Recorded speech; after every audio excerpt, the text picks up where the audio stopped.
this is Jenna Burt, host of the Confessions of a Military Spouse podcast. Thanks for listening to the following broadcast on Public House Media.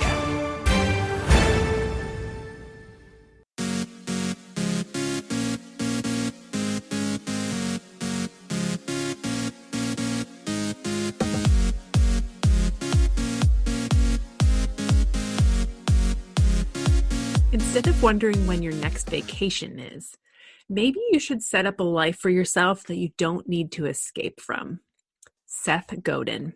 Hello, welcome to Choose to Rise. I'm so grateful that you're here with me this morning, that you decided to push play, and that you've told your friends about Choose to Rise, and they are coming and listening as well. Thank you so very much for doing so. I feel so blessed that you decided to do that, and I'm so grateful to you for those of you that do. Today, I want to talk to you about creating an escape-free life. What does that look like? What does that mean? How does that work? All of the things. It doesn't necessarily, living an escape-free life doesn't mean having a life that you don't want to escape from. It can, it doesn't mean that you have a bad job, doesn't mean you have things that are totally going wrong in your life. It just means that you don't want to give up on it, right? It can be bad when you don't enjoy your job.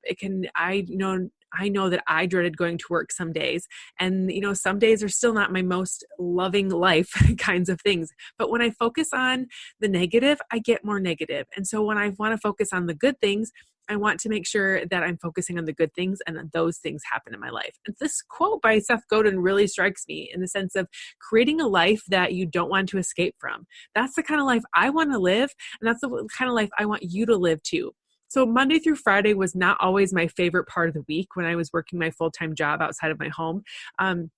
I oftentimes lived for the weekends where I would have time with family or friends, or just simply a time to relax and sleep in and do all the things. But then I found coaching, and I found this team, this uplifting community of people who were so supportive and so encouraging. And just that's what I live for now. And that's where I want to be a part of. And it completely changed my life.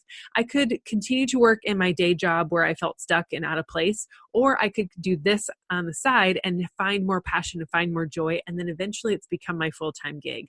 But every single day doesn't have to be the thing where you're doing this side gig, right? You can be your actual job that gives you life, that gives you passion. And it doesn't always have to be your job that gives you passion either. It can be either or. But it can enable you to find something that you love to do in your free time outside of your job. Your job can be a stepping stone to make your life better, and you can work towards completely eliminating it in the future, or you can just create a huge nest egg for yourself that you're going to be able to live a happier and more fulfilled life with less worry. So what does it really mean and look like to escape from oh my goodness, what does it actually look like to create an escape-free life? There we go. All the things, right? So over the last couple of years, I've really tried working on this and trying to build this kind of life. And so I really wanted to share it with you, because if it's helping me, I know it can help you too. That's the powerful thing about sharing my story here on my podcast and my social media. You can find me on Instagram, on Facebook, all the things, and just follow along, or jump in and join us too. But what does it mean to live an escape-free life? What does that look like? Well, for me, it looks like most days, even if they're work days, is that I look forward to each day. I'm excited about the work that I'm about to do. I am doing purposeful work. In my free time, I have free time for my hobbies, for my family, for my kids' hobbies, all the things. It means that I'm taking care of myself. It's getting rid of the things that I don't need in my life, and my mind, my space, all the things, and I'm getting rid of the clutter. So some of you are like, that just sounds like the beautiful thing on the edge of life that I won't ever be able to maintain. I don't love my job. I don't feel like I'm doing meaningful work. I don't have time for anything else in life to even find things that I enjoy. I'm definitely don't have time to take care of myself and stuff. I just need all the things, right? I know some of you are living in that kind of mindset right now. And I want to encourage you. I want to challenge you a little bit today to think beyond that. I want you to give you some tactical things that you can go reach those things, because you do deserve to be happy. You deserve to take care of yourself. God only gave you one vessel, one body to live in this earth. And if you want your time on this earth to be happy and joyful and full of energy and all the things, you have to take care of yourself. You have to get rid of the extra things you don't necessarily need. You need to find time for joy, and spending time with who God made you to be is a great way of doing that. So how are you even going to reach that? Well, I talk about this all the time. To create this life, you don't need to escape from things, right? Just kind of like Seth Godin says, like, instead of wondering when your next vacation is, maybe you should set up a life that you don't need to escape from. And this isn't necessarily saying vacations are bad. And in fact, I love vacations. I love going and experiencing new things, traveling the world, going and doing things. That's my kind of gift, right? And that's my kind of experience that I want to have in life. But it should also tell you that we want to create a life that we really love and that we really enjoy. And for me, when my life is balanced and all the things that I've talked about already are happening in my life, that's my ideal life. And it's a process for sure. It's something that you have to work at. It's definitely something that you want to keep moving forward towards and keep making a part of your life and being intentional about these things every single day. So how do you create this life that you don't want to escape from? How do you create a life that you want to be a part of and that you want to make happen every single day? Well, it's not going to happen overnight for sure. You have to make small changes that will lead to big results in the end. And the first thing you need to do is try to figure out what the heck you want, right? A lot of people are just skimming through life and are living the dream or going for things that other people want for them. They're going off of things that other people say are important. And what really is important is that how you can find out what makes the most sense to you and what your ideal life is, and creating a life that you don't want to escape from is figuring out you, knowing what is crucial and vital and invaluable to you in life. What brings you joy? What are you passionate about? What can you do more of in life? What adjustments do you need to make in your life to make those things more prevalent in your life, right? So getting to really know who you are also helps you get to know who God is, and then vice versa, right? You are one and the same. He created you in his likeness, and he wants you to live a life that he created you for. So what brings you joy? What brings you passion? What can you do more of in your life? And how can you adjust life to bring more of those passionate and joyful things into your life? Number 2 is to get rid of clutter, right? I don't know about you, but physical things can be definitely burdening, right? We walk around our house and we're like, why do we have all this stuff? Where did it all come from?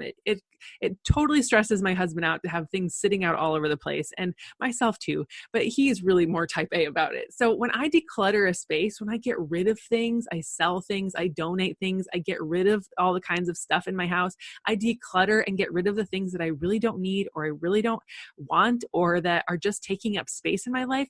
It creates such a freedom in my world, and it allows other people to actually get use out of the things that are just sitting in my house, right? Number 3, focus on relationships, the things money can't buy.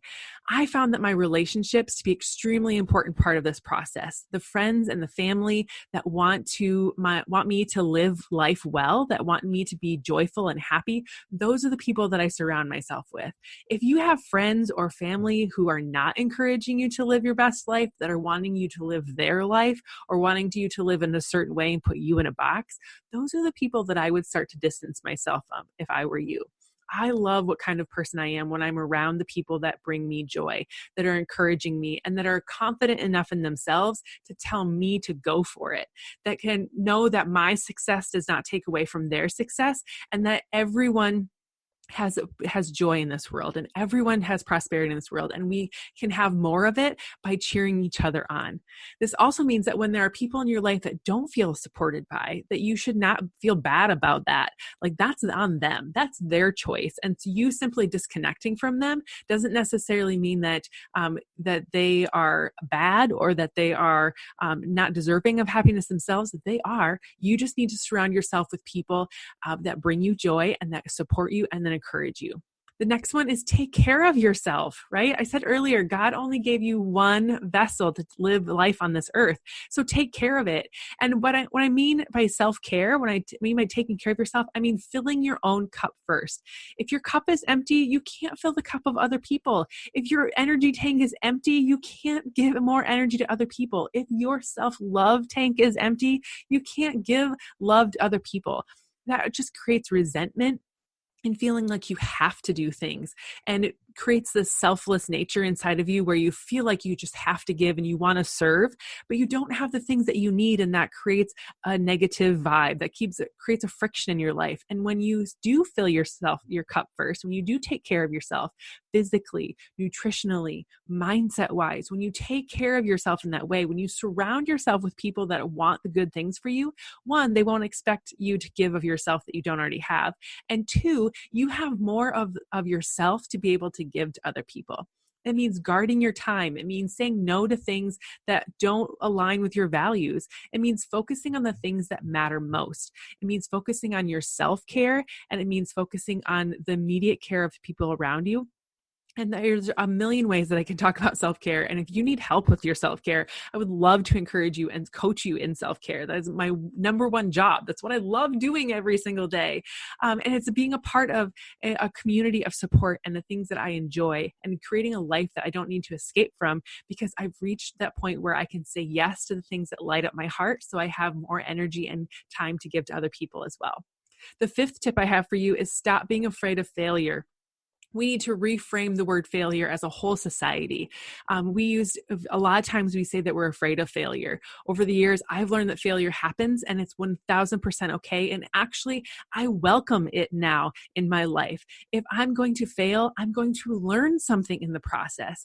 I don't want to just fall and stop. I want to fall forward. I want to reach the next level. And being afraid of failure means oftentimes that you're not even going to try, that you're going to give up on your goals before you even start. And I wouldn't want that for anyone. In fact, my kids every single day say the affirmations before we go into school. We pull into the school driveway and we just rally through them.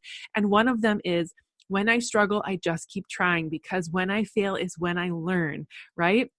And this is such an important concept for us to grasp a hold of and reframe what failure means. It doesn't mean that I'm stopping. It doesn't mean that I've failed in the general sense of I've not achieved something. It just means that I haven't gotten there yet. And I want you to have a growth mindset. We've talked about growth and fixed mindsets on the podcast in the past. And I want you to have a growth mindset where failure doesn't necessarily mean stopping. Failure just means you've learned something new and you're going to take another shot at it as you go. Number 6, don't give up. Never give up on your goals. Taking that failing forward mindset and really just keep going. You're never done until you are in the coffin. You are never done until you can stand at the pearly gates and tell your Savior that you've done everything that you can, right? Great things often require you to work hard. You have to put a lot of work in. You have to put in the time. You have to put in effort.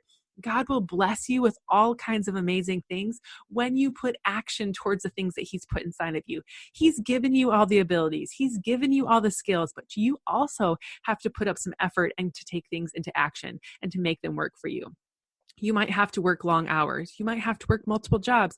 You might even have to do a side hustle on the side to make sure that all the ends are going to meet. But with the help of your family and with the help of your friends and practicing some of these other tips where you're taking care of yourself first and you're really getting rid of clutter and you're not being afraid of failure and you're focusing on the relationships in life that matter the most and you really understand what you want out of life, you are going to go so much farther and create so much joy and actually live a life that you never want to escape from because you love it so very much. Okay. I hope one of these tips has helped you today. I hope that you feel encouraged. I hope you feel so inspired by listening to this podcast today that you come back here every single Monday, Wednesday, Friday, that you tell a friend about Choose to Rise. And if you would be so kind to head over to Apple Podcasts and leave us a rating and review, that helps more people that you don't even know find Choose to Rise. And that is a good thing. So I would love to know, how are you planning to create a life that you don't want to escape from? Which one of these tips or tricks are you going to start implementing? And if you want to be supported by me or my crew, I would love to get connected with you and make that a reality. I'm always looking for faith-minded, faith-based women who are looking to improve their health and looking to improve their confidence and joining in and not only working on themselves, but helping others do the same. And if that's you, let's talk.